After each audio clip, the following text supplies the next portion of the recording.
All right, today I'm going to go over the principles of design. The principles of design are how you make the elements of art work together, how you bring them all together. So, first off, get your name on here, your number, and today's date. Okay, and then write target here and underneath the principles of design in this space right here. The target is how we pull all the elements of art together, or how we bring the elements of art together.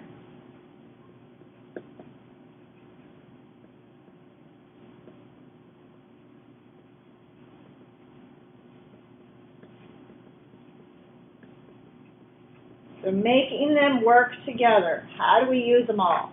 How do we use line, shape, form, value, texture, space, and color all together in one project?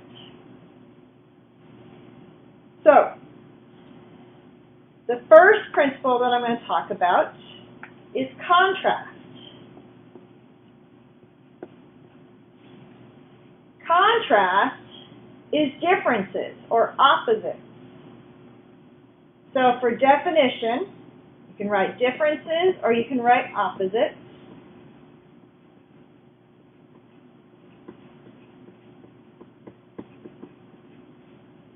Dark versus light, rough versus smooth, bold versus thin, anything that would be opposite. So you can draw a shape, repeat that shape. So don't want you to copy mine, but I want you to just watch first, and then you can draw your own, think of your own. And I'm going to give this a little bit of a fluffy texture, and this one I'm going to make it fairly smooth, just a little bit of texture in the middle. So I have contrast in textures. I can also do a contrast in bold versus thin, so I'm going to lay my pencil on my side and draw a nice thick line. I'll have a very sharpened pencil, but I'll get the idea. And then I'm going to draw a nice thin line, maybe it's wavy instead. So I want you to draw two examples of differences or opposites, thinking about two different elements of art. So this one I did textures and this one I did lines. You can do opposites using any element of art, line, shape, form, value, texture, because these are all basically opposites and values. Space is a little bit harder to use opposites. Color, opposite on the color wheel, so red to violet, blue to orange. Those will be opposites on the color wheel. Up next is variety. Variety is using similar things, but they're not exactly the same. Using similar things. You can use similar lines, similar shapes, similar values, similar textures, similar colors. Just about anything can be similar. So I'm going to use similar shapes, and I'm going to fill up my rectangle with similar shapes. I'm going to make all different kinds of arrows here.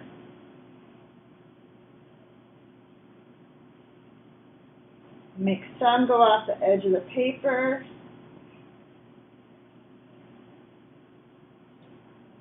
Some of them smaller, wider.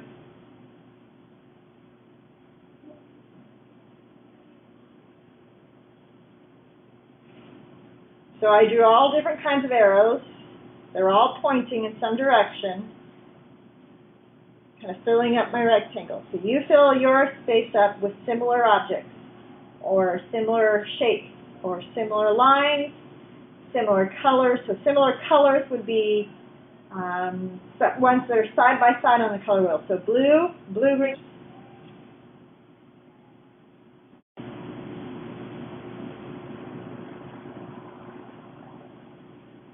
Hold on, my camera just lost light. There we go. Okay. Now, next one is emphasis or dominance. Whichever word you want to write down is fine. I use both. Emphasis. You make something stand out. You make it important. It catches your eye.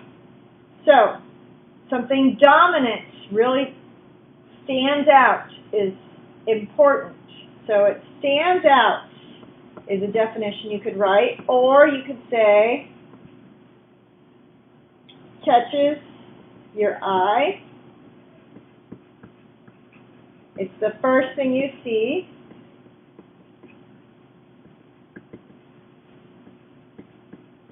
Any of those definitions will be fine. Pick one. You don't need to write all three. Pick one definition to write in there.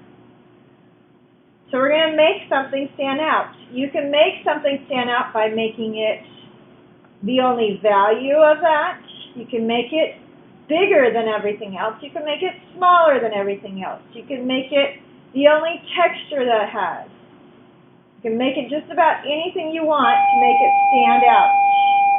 So I'm going to, you come up with your own idea of something. I'm going to do stars. I'm going to do a big star, and then I'm going to do a bunch of little ones. I'm going to have some going off the edge of the paper.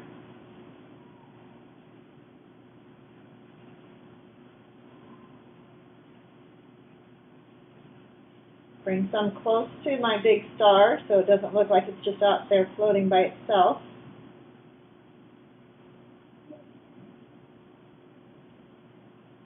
Make one look like it's kind of coming from behind.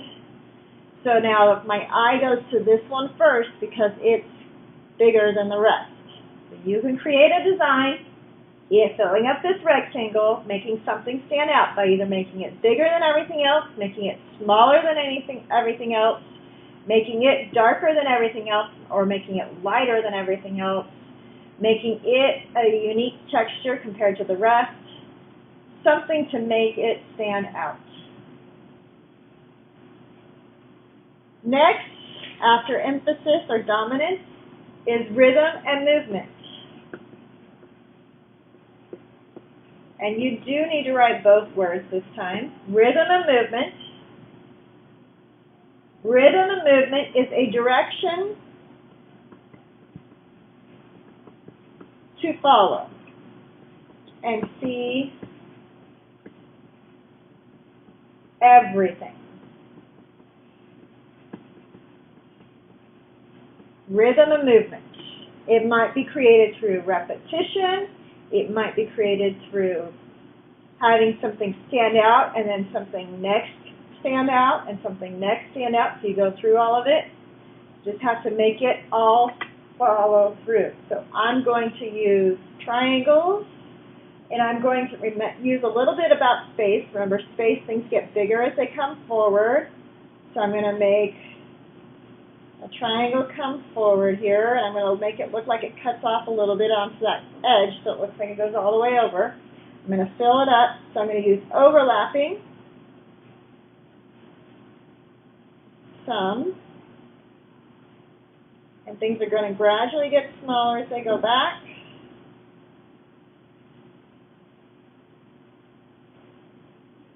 One more this way, so it looks like it goes off the edge of the paper. And then I'm going to go this way.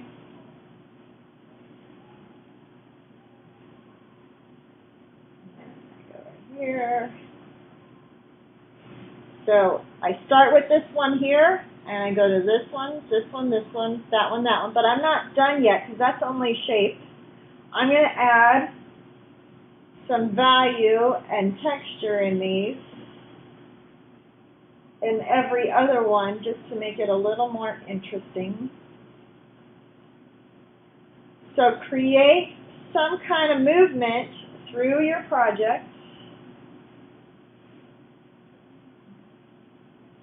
through this rectangle, so that you go see everything. So I start here, I go here, here, here, back here, back here.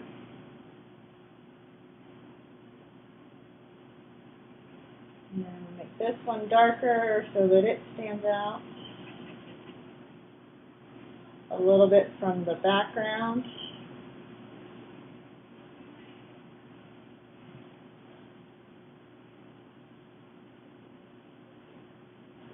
This one, I think I'll just do a little bit. I'm not going to do the whole thing. I'm going to make this look a little more like a form. I'm going to give it a little bit of shading on the top and this side over here. And same with this one. I'm going to do a little bit of shading over here. And I'm going to lightly shade that in back here solidly. So it's not exactly the same throughout, but it carries my eye through. So that is rhythm and movement. Next, I have harmony or unity. You can write either harmony or unity. I use unity more often. Unity is making it one project, making it look like it's one created all together. In unity, if you're harmonized in music, you're all working together to sound like one voice, whether it is one voice, vocal voice, or one music voice. You're all working together to sound like one unit. So this is same in visual art, working together to look like one unit, one project, working together. You do that through using similar things and by grouping things.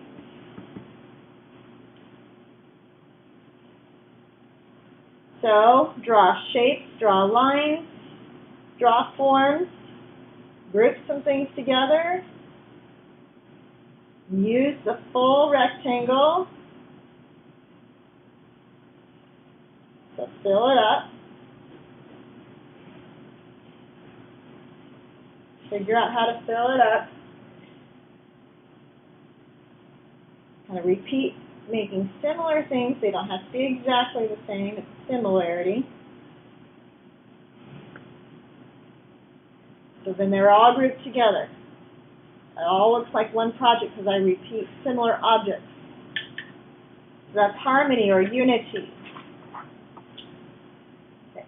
Now, one of the things you need to focus on the most when you're first starting out, when you're doing your sketches of a principle of design, is called balance. And I want you to write this on the side like this, balance. So turn your paper on the side for the back side. Balance is how you place things on your project, how you arrange things, how things are placed or arranged, how things are placed.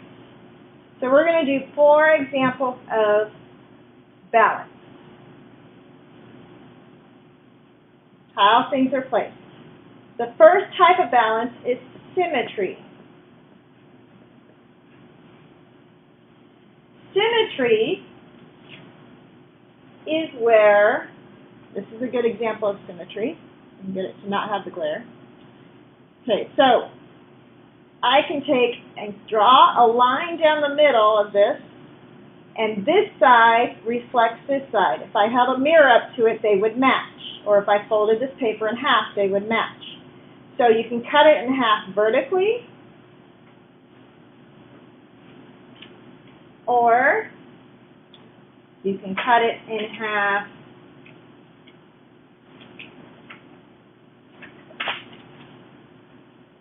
this one here. I can get it in the camera whether you can see it. Get the glare out of there, sorry. Okay, so this one you can cut in half horizontally and vertically.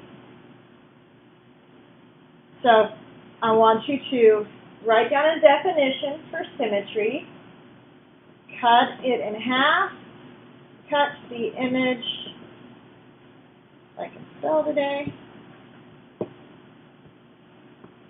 in half, and it reflects or mirrors itself. It has to flip over. So you can say cut the image in half and reflect. You could say cut the image in half and mirrors, or you could say cut the image in half and flips. So we're going to draw an example of symmetry, 2 different kinds of examples. So actually we're going to put symmetry down here as well. And it's the same definition, so I'm just going to put little lines down here to show that that repeats down there, or you can just draw an arrow down here. And so symmetry, the first one, you can either cut this in half horizontally or vertically. So whichever way you choose, draw through the middle, either a horizontal or a vertical line lightly. Notice that you can barely see mine. Draw it lightly because normally in art you wouldn't have that line. I'm just showing you how to make it symmetrical.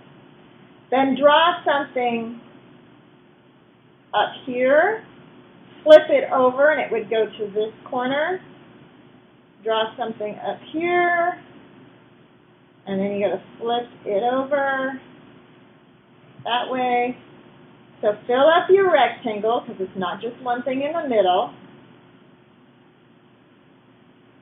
Got to get a visually balanced image, so you don't want to overload too much in one spot, but you want to get it balanced. Use your whole space. Think about overlapping. Think about size a little bit. Things getting smaller as they go back.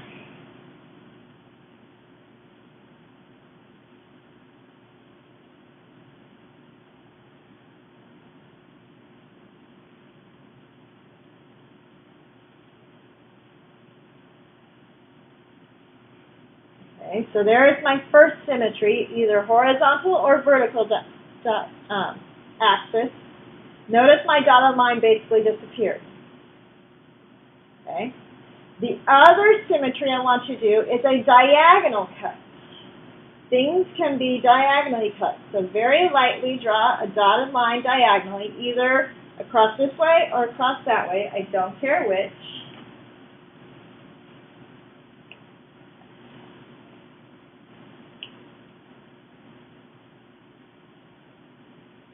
And we're going to flip it over this axis this time. So whatever goes here, that's the flip and go there. Now this isn't a perfect square, so it's not going to match exactly, but we'll get it close enough. Whatever goes here, that's the flip and go here.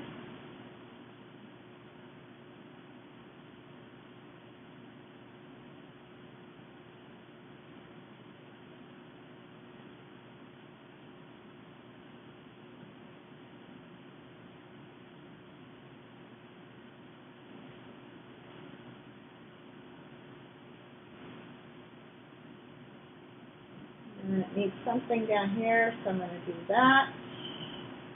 So now this side has flipped over to there. So that's symmetry. I'm going to zoom back out a little so you can see everything. So symmetry, cutting in half horizontally, or yours might go vertically, and then symmetry, cutting it diagonally, using the whole rectangle. Now we're going to go to asymmetry. Asymmetry only has one S, please, not two. Asymmetry is where you balance several light things, visually light things, with fewer heavy things. Now I'm not talking about just light and dark. So several visually light things with fewer visually heavy things. So I'm going to show you a few examples first.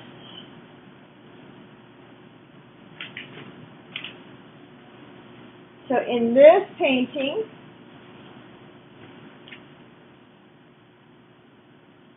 you have the tablecloth that has a lot of pattern in it, a lot of rhythm and movement, versus very simple clothes on them to balance it out. So this takes up a lot less room than the simple clothes on them and the simple wall back here with a little